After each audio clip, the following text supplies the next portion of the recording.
iniciar a discussão e como também depois fazer as demandas chegarem em outras instâncias para reduzir as mensalidades nesse momento que não há aula e onde algumas escolas adotam também o modelo de ensino à distância. Mas antes de a gente começarmos aqui o debate, deputado Arilson, eu gostaria de saber como é que está o teu isolamento social, como é que você está levando essa questão aí? Bom dia, Ismael, bom dia a todos e a todos que seguem o Ismael aí nas suas diversas redes, esse grande comunicador, uma grande pessoa entendida dos assuntos da política aí. Nosso isolamento, Ismael, tá a regra à risca e prioridade aqui na nossa casa. Eu estou aqui em Apucarana, tem eu, minha esposa, meu filhinho e minha sogra. A gente está 14 dias aí isolado, né?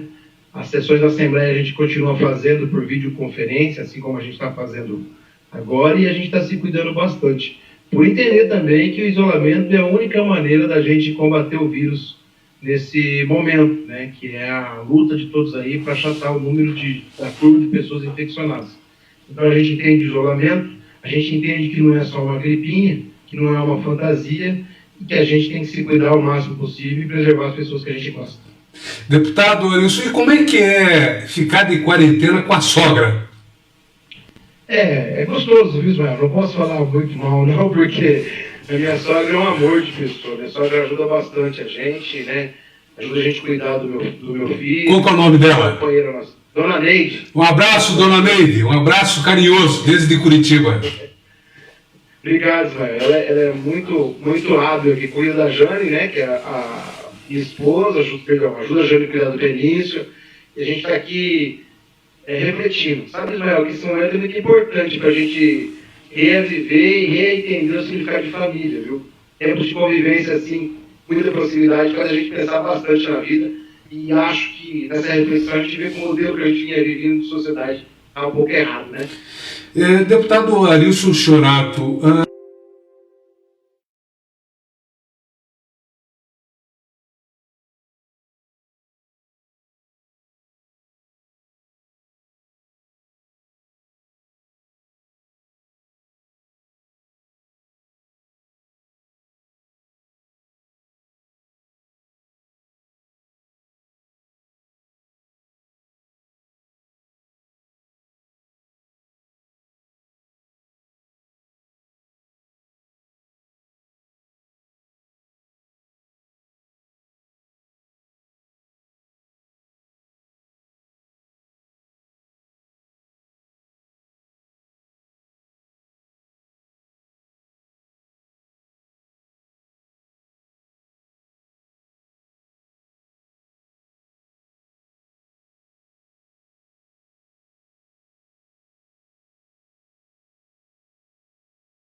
Econômico de defesa do consumidor tem que se manifestar, tem que colocar à disposição da população esse entendimento. Até mesmo, não pode deixar só a população procurar. Até mesmo por isso que eu coloquei aqui como uma solução mais objetiva e concreta para o caso é procurar o juizado, porque a justiça é gratuita, não precisa de advogado e até mesmo evita de fazer essa curva. Porque como o PROCON e as entidades de defesa do consumidor não se manifestaram como deviam, o governo do Estado não se manifestou como devia, então nada mais justo o cidadão, o pai de aluno, né, ou o próprio aluno já procurar diretamente o juizado, né, que é uma justiça gratuita, né, é uma prestação jurisdicional. Né.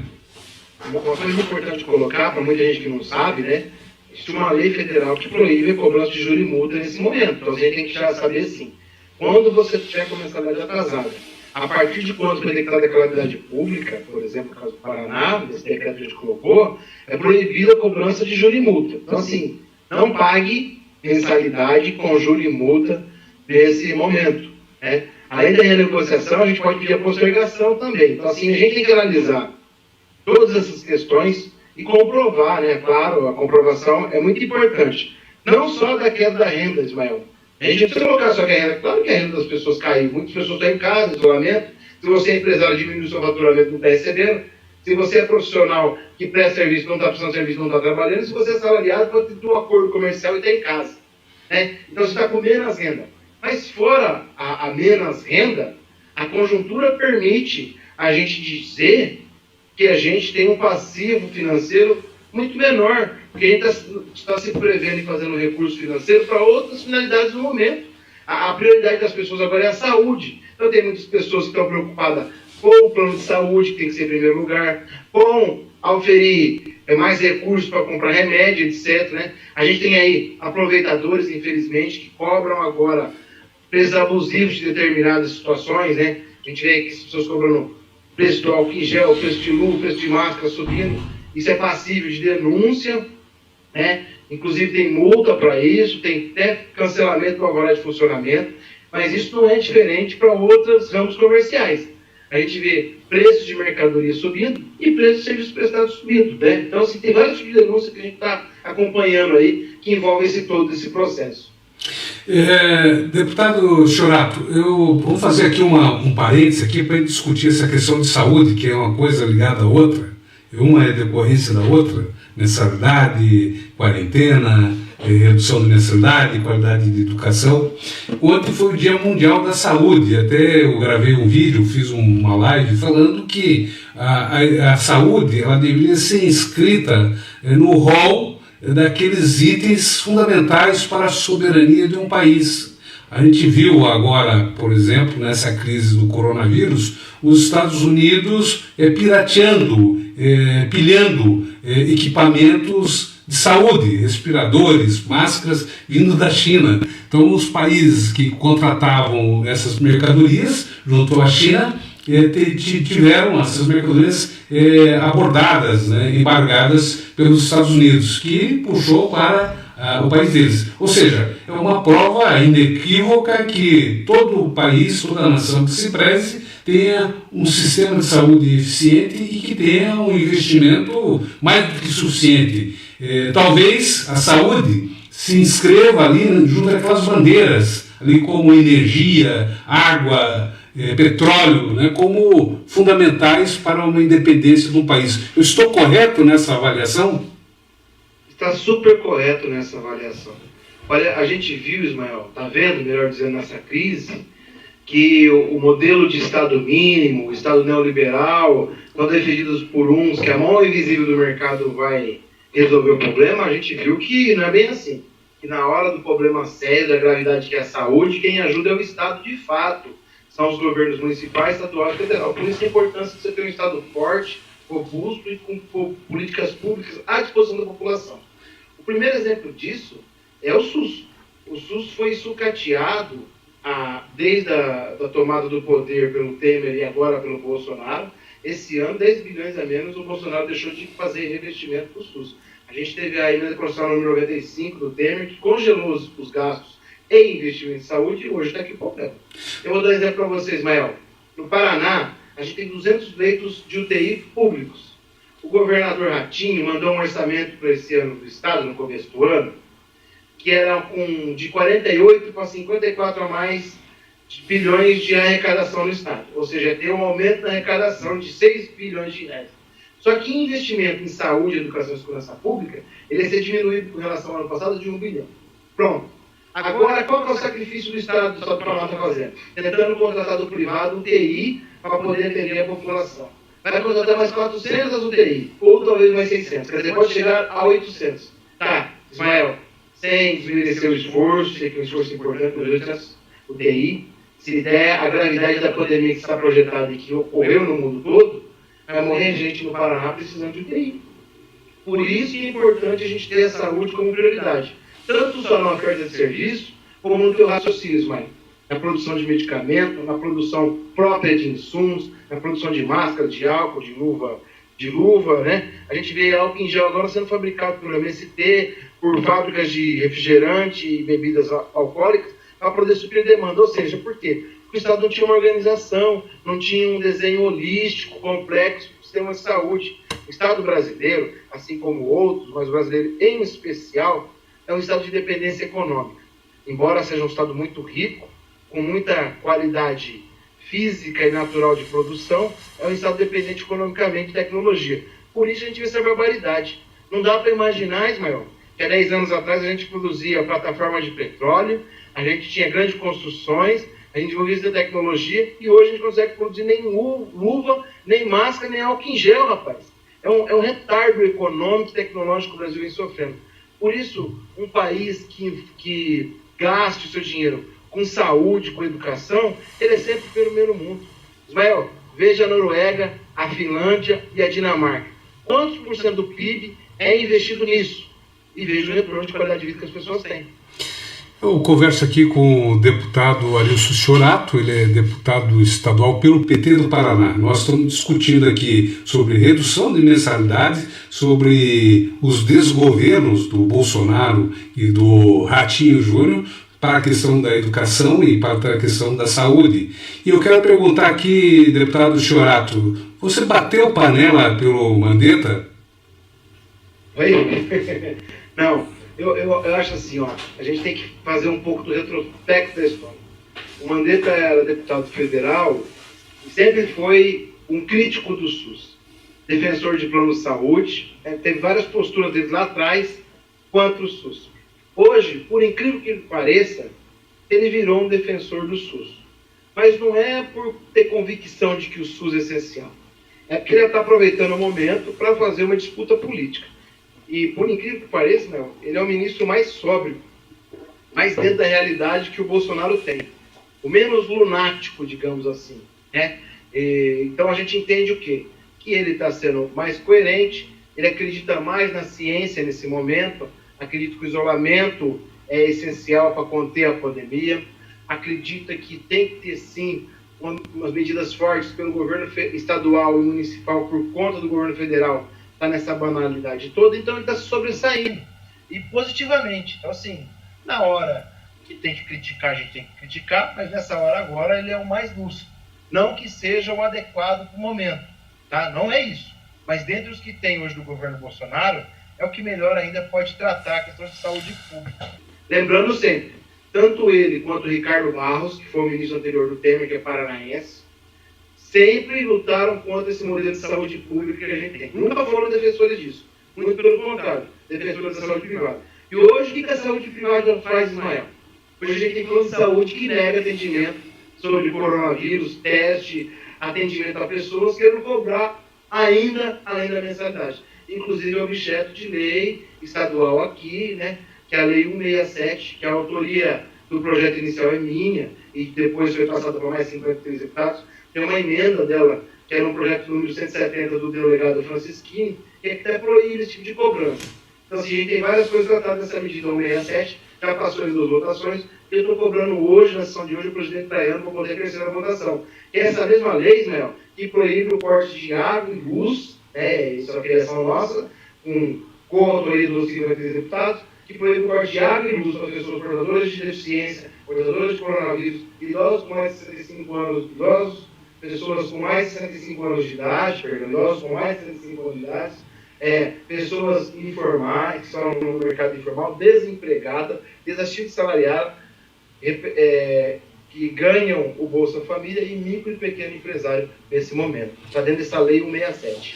Deputado, nós conversamos aqui antes sobre algumas escolas, nem todas, algumas escolas que estão aproveitando a tragédia humana da pandemia do coronavírus para ganhar dinheiro, para maximizar os lucros. A PP Sindicato, que é o Sindicato dos Professores, denunciou anteontem, que nesse modelo, nessa crise do coronavírus, o governo está aproveitando a Secretaria de Saúde e Educação para fazer contratos sem licitação. Estão contratando serviços milionários, uma lá com as telefônicas de cerca de 22 milhões ou 20 milhões, outro da transmissão de dados, mais 1 milhão, e assim por diante. Isso só para ficar no setor da educação. E tem também a saúde, que você falou aí da contratação de UTIs, etc., de maneira emergencial. Eu quero dizer, esse pessoal não tem alma para fazer tantos negócios assim,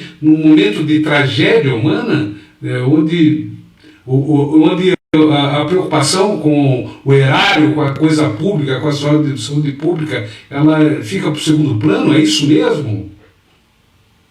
A gente fica triste, né? Eu recebi essas notícias aí da transmissão de dados, né? Da televisão, contratou a RIC por um valor absurdo também para transmissão de aula, né? O que eu vejo, Ismael? Eu vejo assim, que no campo da educação, nesse momento a prioridade de qualquer pessoa, de qualquer governo, de qualquer empresa tem que ser saúde, cuidar da vida das pessoas, fazer um colchão de proteção que as pessoas fiquem em isolamento e tenham de comer, e se aumentar a sua imunidade. A comida, junto com o sol, é imunidade hoje contra o coronavírus. A gente tem que entender isso bem claro. Então a gente tem que fazer com que as pessoas fiquem em casa. Ponto. Esse é o principal fator. Então, primeiro a saúde, depois a economia, depois a política, também depois a educação. Tem tempo, né? A gente já teve greves no Paraná, por exemplo, que duraram muito mais de 90 dias, as aulas foram repostas e o calendário cumprido. Por isso que a gente na Assembleia está pedindo suspensão, né, desse calendário e uma unificação do calendário municipal, do estadual e das universidades para o futuro. É esse o pensamento que a gente tem que ter. Né? Não dá para acreditar que o governo contrata aplicativo, contrata transmissão de dados, contrata televisão, no momento desse gasto dinheiro com isso. Porque isso não é pauta prioritária. Né? Eu entendo, e aproveito ainda a questão de não ter licitação. Eu entendo que os gastos na saúde agora têm que ser prioridade. Infelizmente, tem que contratar o UTI sem licitação, porque não tem outra forma, o processo é moroso, nesse momento tem que ser feito dessa forma, mas o que a gente coloca é que ela podia ter feito isso antes. A gente tem notícias de coronavírus no mundo desde novembro do ano passado. Por que o governo do estado do Paraná, sabendo que o Paraná é parte do globo terrestre, está na mesma pantagênese, digamos assim, não previu que isso fosse chegar numa hora, adotou medidas para esse momento? Não dá para entender isso. O governo do Ratinho acredita que a Terra é plana ou ela é redonda? Com certeza a maioria dos membros do governo acredita no terraplanismo. Né? Ele tem muita afinidade com o Bolsonaro. O Ratinho, Ismael, é um Bolsonaro sem microfone e Twitter. Mesma coisa. Não tem diferença. Só não faz e repete as coisas polêmicas que o Bolsonaro faz. Mas pensa igual. Pensa em privatização, pensa em entrega no mercado, pensa em diminuir o custeio e investimento do poder do Estado, pensa no Estado mínimo, tanto que o reflexo está aí. É inadmissível a gente pensar que um governador do Estado rico como o Paraná enviou para a Assembleia um orçamento que tem 1 bilhão a menos em educação, saúde e segurança pública, que são as 3 áreas da política pública que mais atingem a população, principalmente a mais pobre. O reflexo está aí, está agora aqui, a dificuldade do Estado. O Estado não tem condição, Ismael, de fornecer EPI, que é os equipamentos para as pessoas trabalharem, os profissionais de saúde, etc. A gente tem profissionais de saúde sem IPI, está tendo a população que pegar parte do seu máscara, do seu óculos e levar para a unidade de atendimento. Isso é uma vergonha, por conta da antecipação que podia ser feita e por conta da ajuda do Ratinho entender o que é política pública. É um governador que, infelizmente, para o mal do Paraná, pensa que a política pública é favorecer aí o grande mercado, como a gente vem vendo nas ações dele. Eu lamento muito, não queria criticar o governador no momento desse, que não é pauta nossa. A gente vai fazer o nosso trabalho na Assembleia dando sugestão, mas ele está, infelizmente, tendo dificuldades por conta da sua concepção original de Estado. Para o espectador que está chegando agora, eu estou entrevistando o deputado estadual Arilson Chorato, do PT do Paraná. A gente discute aqui a redução das mensalidades escolares nesse momento de pandemia do coronavírus. Estamos discutindo já a saúde pública do Paraná e do Brasil, os governos do Bolsonaro e do Ratinho. E você há pouco falou que lá na Assembleia cresce um movimento pela suspensão do calendário escolar, né, de 2020 até passar a pandemia. Isso também poderia se aplicar às escolas particulares, deputado Chorato? Eu acho que sim. Claro que a gente tem que entender a competência legislativa disso, né? Os deputados estavam falando sobre o calendário estadual, né, de instituições estaduais, mas eu acho que pode avançar isso. Não sei se a regulamentação agora seria via Estado ou governo federal, no caso das particulares, ou talvez até municipal, até porque o ensino fundamental é de competência dos municípios. A gente tem que fazer um parâmetro disso, Ismael, entre a superior, a de segundo grau e a básica, e a primária. Então a gente tem que separar isso para fazer esse entendimento jurídico. Mas eu acho que provavelmente, deputado, via o Conselho Estadual de Educação, que é ele quem regulamenta. E também, como você mesmo disse, o município ele pode disciplinar isso, porque é ele quem concede, né, os alvarás de funcionamento. Então, por aí, acho que tem uma brecha para disciplinar essa questão. Com certeza. Mas é importante uma fala que você colocou agora, que eu já tinha me esquecido, é a ausência da participação popular nesse governo do Estado.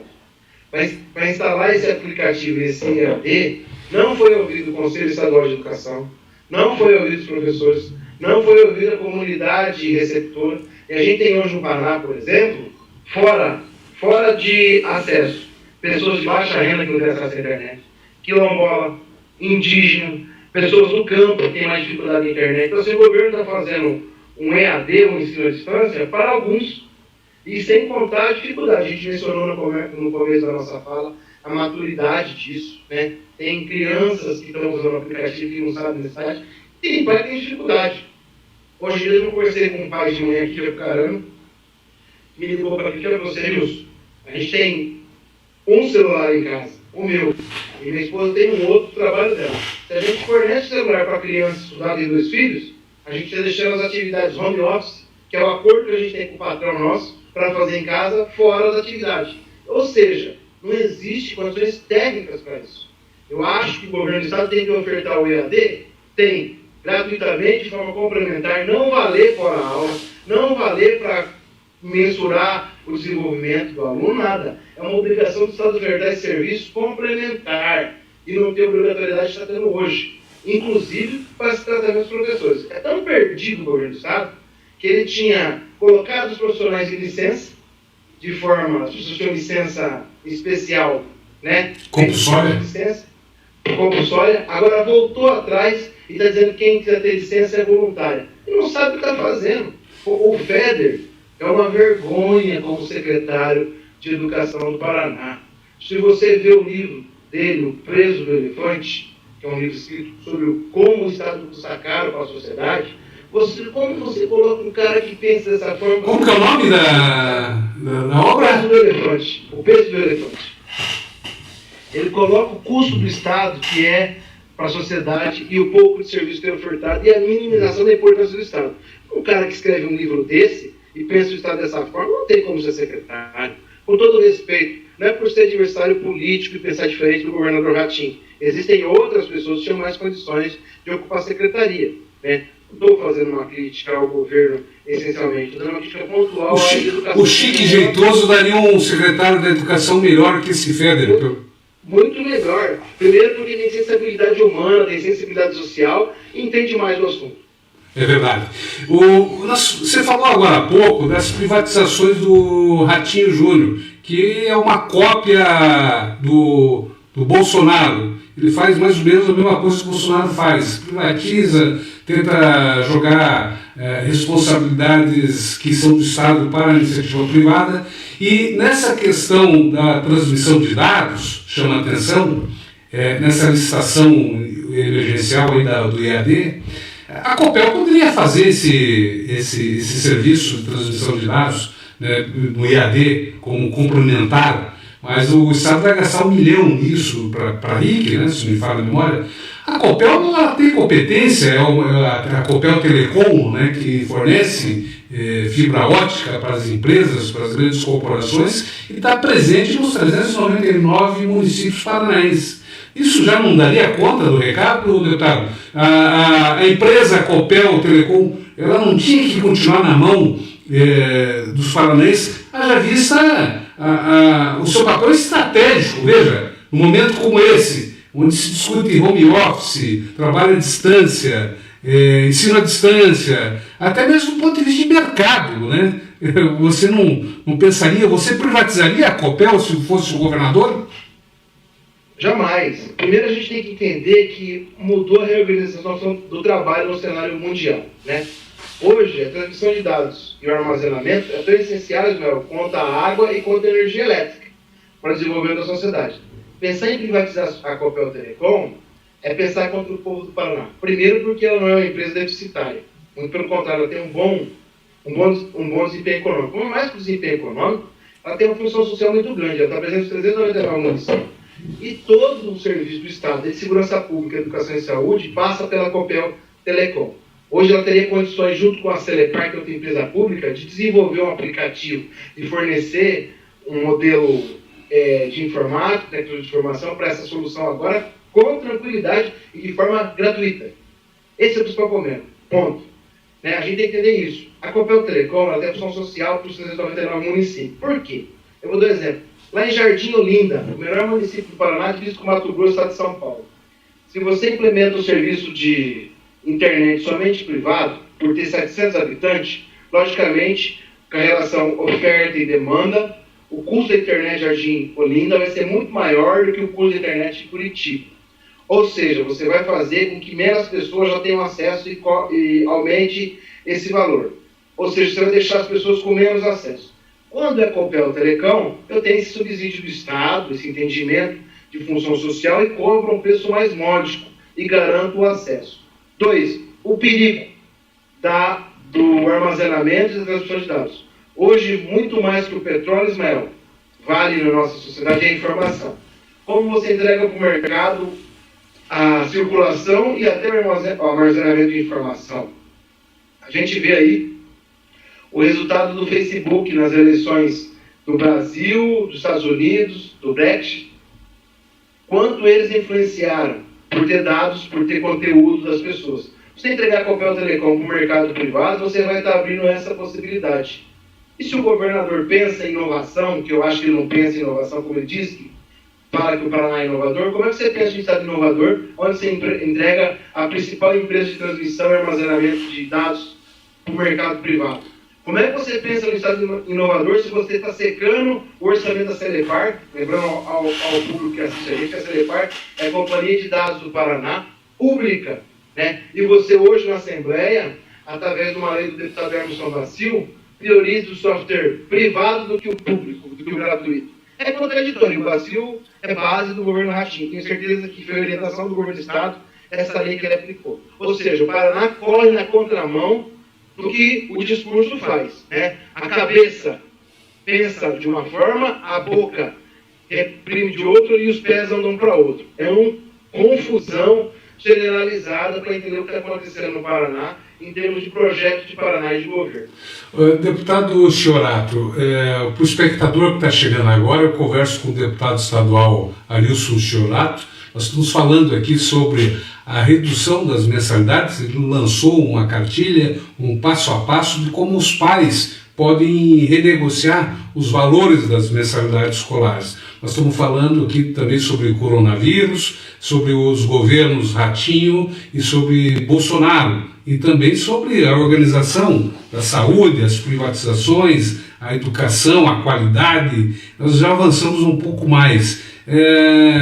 Deputado, eu entrevistei aqui o professor Hermes Leão, presidente da APP Sindicato, um dos maiores sindicatos da educação do país. E ele levantava justamente essa preocupação com esse aplicativo aí do IAD, do ensino à distância, nas escolas da rede pública estadual. E ele falava, olha, o que pode haver é o seguinte, é um roubo, é um mau uso dos dados de toda a população, dos cerca de 11 milhões de habitantes, né? Aqui é o CPF, não é isso? É o endereço, enfim, são dados muito sensíveis, não só dos pais, mas também das crianças, né? É isso que o senhor fala da vulnerabilidade dos dados, né, que podem ser usados de forma ilegal até num processo eleitoral, num processo de campanha política futura. É por aí essa preocupação?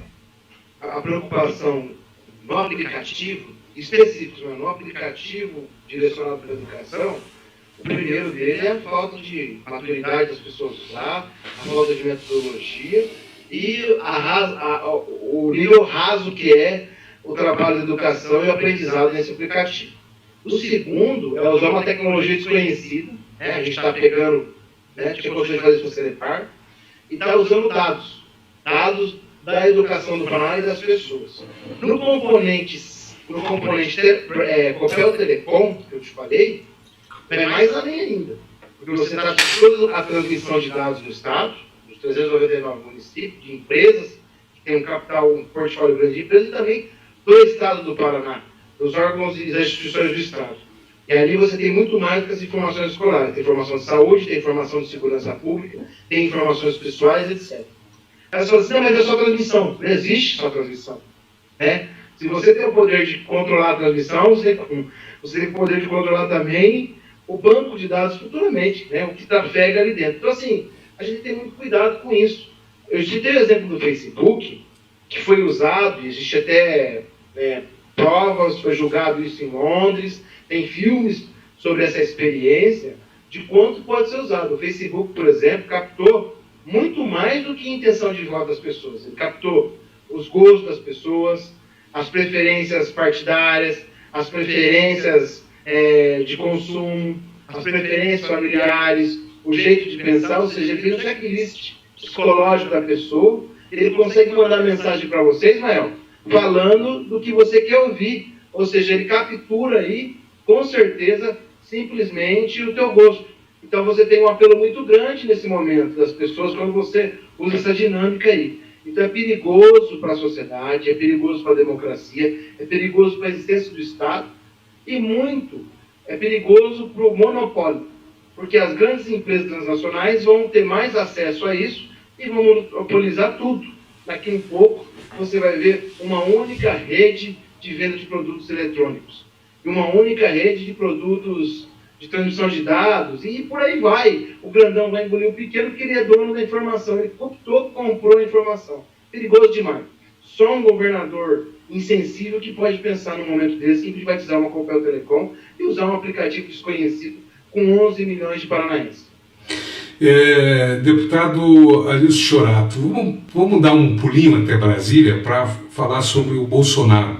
Eu publiquei há pouco no meu site www.ismaelmorais.com.br um vídeo do Bolsonaro apático, abatido, de olho roxo até de tão abatido que estava e meio sacudo. O que será que aconteceu com ele? Você faz ideia? Será que ele ficou doente? Será que ontem mesmo ele ficou o dia inteiro fora? Ele sumiu do mapa ontem, não compareceu às agendas, né, públicas, não apareceu lá em frente ao Palácio da Alvorada para fazer aquele tradicional quebra-queixo, né, com a imprensa e com os apoiadores, ele ficou ontem off. O que será que aconteceu com ele? O que está acontecendo com o Bolsonaro, Arilson? Você que é um conhecedor dos bastidores de Brasília.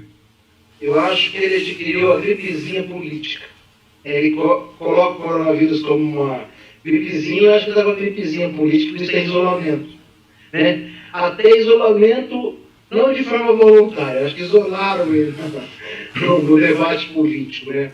Eu acho que a falta de sobriedade do Bolsonaro, a falta de sensibilidade humana, a falta de postura ao cargo que ele veste nesse momento, fez com que a ampla classe política, desde direita, desde centro, desde esquerda, isolasse ele e visse que ele não tem condição de conduzir o país num momento tão perigoso e tão necessário da presença de um líder político como agora.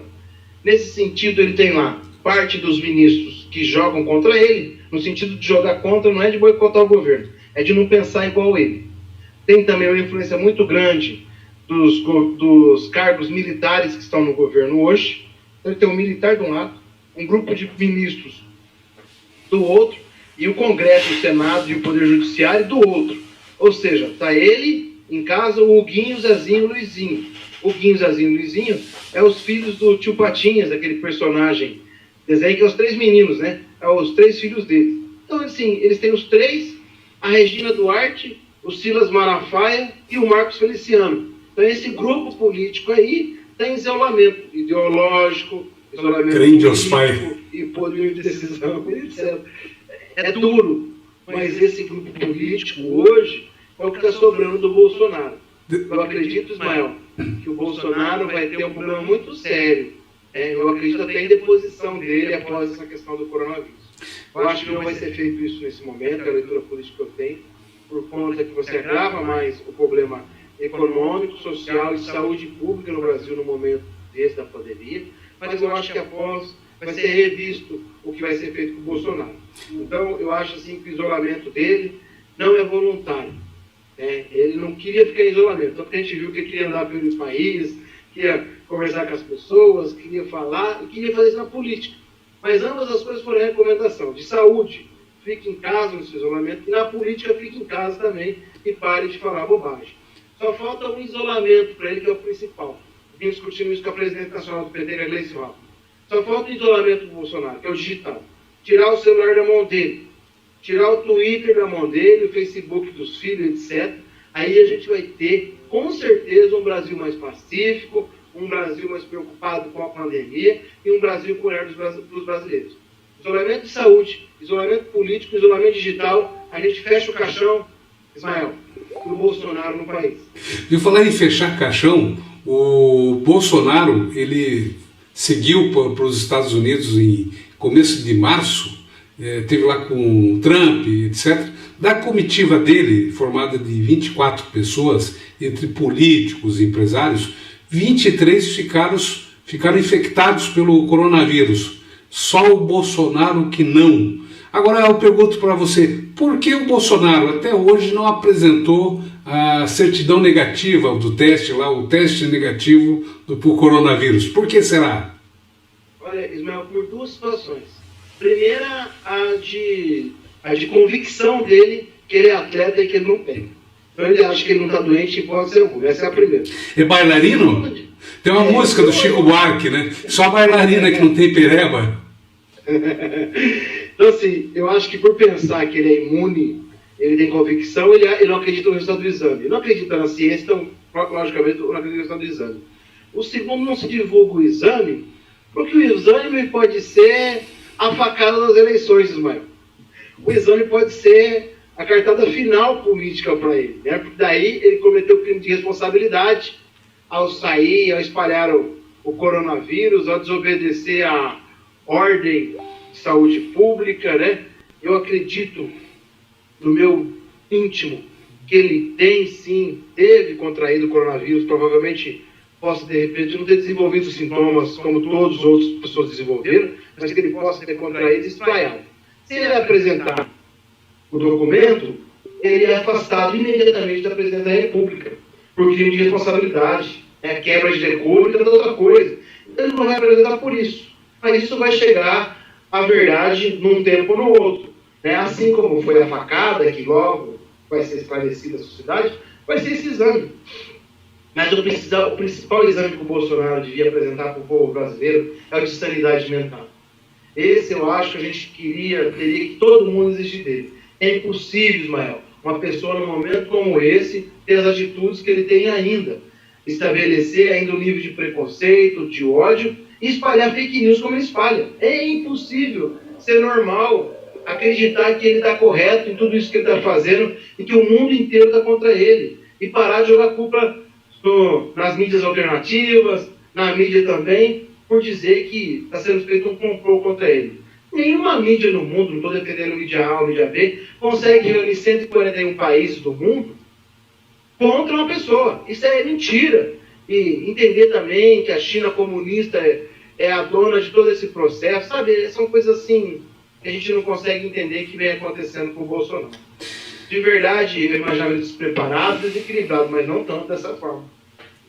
Para o espectador que está chegando aqui agora, eu estou conversando com o deputado Arilson Chorato, do PT do Paraná. Nós estamos discutindo aqui uma cartilha que ele lançou, um passo a passo, para negociar ou renegociar as mensalidades escolares para a redução de preço das mensalidades durante a pandemia do coronavírus. E aproveitamos aqui também para discutir políticas públicas sobre os governos do Ratinho Júnior e também do Bolsonaro, sobre as privatizações, o papel do Estado. Nós ampliamos aqui o leque. Mas, deputado, eu queria te perguntar, de 0 a 10, qual a nota que você daria para o governador Ratinho Júnior? E mais, por quê? E mais uma pergunta, além de qual é a nota e por que a nota, ele é melhor, igual ou pior do que o Beto Richa? Eu vou começar respondendo de trás para frente. Manda lá. Por incrível que pareça, ele é pior que o Beto Richa. Como é que você pode fazer essa avaliação, você podia me perguntar? Eu poderia dizer para você que o Beto Richa tinha um pensamento de direita e tinha um projeto Paraná à direita. O Ratinho tem um pensamento de direita, mas não tem nenhum projeto para o Paraná. Então ele não sabe nem para onde ele vai. E pela rigidez e robustez que ele age contra o servidor público e contra o papel do Estado, o endurecimento que está sendo feito, ele é muito pior que o Beto Richa. A nota para ele, para ser alta, Ismael, seria um 2. Essa mãozinha aqui do meu filho está tentando dar um tchau para você. Pegue ele, mostre ele para o espectador, pegue ele aí. A nota para o Ratinho Júnior seria... lá, então tchau pro pessoal. Olá! A nota para o Ratinho Júnior seria 2. Para não dar 0. Né? Para não dar 0 porque o mínimo, né? O mínimo que a gente espera é que pelo menos no marketing, na propaganda, na aparência, ele é bom. Então, como você avalia o governo por um todo, a comunicação dele é eficaz. Então, o 2 é só para a comunicação que representa todo o governo, porque o restante é dificultoso se avaliar, Ismael. Infelizmente. Queria, de verdade.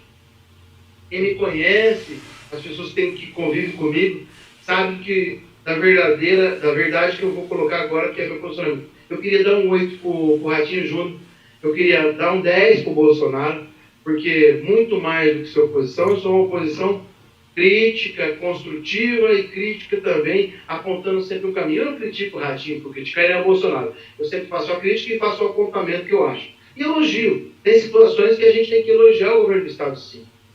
Tem coisas que foram positivas. Não foi do todo negativo, mas tem coisas que foram positivas. Eu já elogiei. Ele lançou um programa de habitação para a terceira idade que eu achei positivo, eu elogiei. Ele fez alguns movimentos para os municípios que a gente achou que era positivo, eu elogiei. Né? Então tem coisa positiva. Então, e tem coisa negativa. Isso, a maioria, 80%, por eu estar dando 2 a nota, 80% infelizmente é negativo. Então a gente tem colocado dessa forma o nosso mandato, né? E espero de verdade que ele melhore, que ele saia do mundo que ele vive, da aparência, um governo muito de aparência, um governo de pouca essência, principalmente nos 3 setores principais, que é saúde, educação e segurança pública. A saúde, ela está esterilizada, digamos assim, não teve um avanço, né? Mas também ainda não é a pior área dele. Eu acho que a educação é a pior área e a Secretaria de Segurança Pública, né? A gente viu aí anúncio de concurso, que agora vai ser usado, que não vai ser efetivado nesse momento por conta da pandemia, mas era um concurso fake, na minha opinião. Era um concurso que foi anunciado, ia ser feita a inscrição, ia ser recolhida a taxa, né? Ia ser postergada a contratação para o último ano eleitoral. Essa é a minha opinião, eu já venho dizendo isso faz tempo. Né? Ia ter o curso de formação, que demora 12 meses, ou seja, se o concurso fosse feito agora, em julho, ia licenciar as provas, até recorrer, até fazer a prova física, até publicar o resultado, ia ser janeiro. De janeiro a dezembro do ano que vem, todo um trabalho de treinamento, e depois no ano 2014 a contratação. Então, assim, a gente vê esse tipo de aparência no governo, infelizmente, Ismael. Então, fica aí o nosso registro. Tá certo. Eu estou aqui há quase uma hora falando com o deputado Arilson Chiorato. Nós estamos falando aqui sobre mensalidades escolares. Ele lançou um manual de como abrir a negociação para a redução das mensalidades escolares nesse período de coronavírus. Aproveitamos também para discutir a qualidade do ensino, da educação, a própria luta contra o coronavírus e os governos, né, do Bolsonaro e do Ratinho Júnior aqui do Paraná. Deputado, eu queria que então você se despedisse do espectador, do leitor, fazendo as orientações finais de como ele pode abrir esse processo de renegociação, de redução das mensalidades escolares. Por favor. Ô Ismael, eu quero colocar que a gente está a propor via mandato agora uma pactuação junto ao Tribunal de Justiça do Estado para que se crie um núcleo de negociação e de avaliação das renegociações de mídias escolares e de universidades, tanto outro.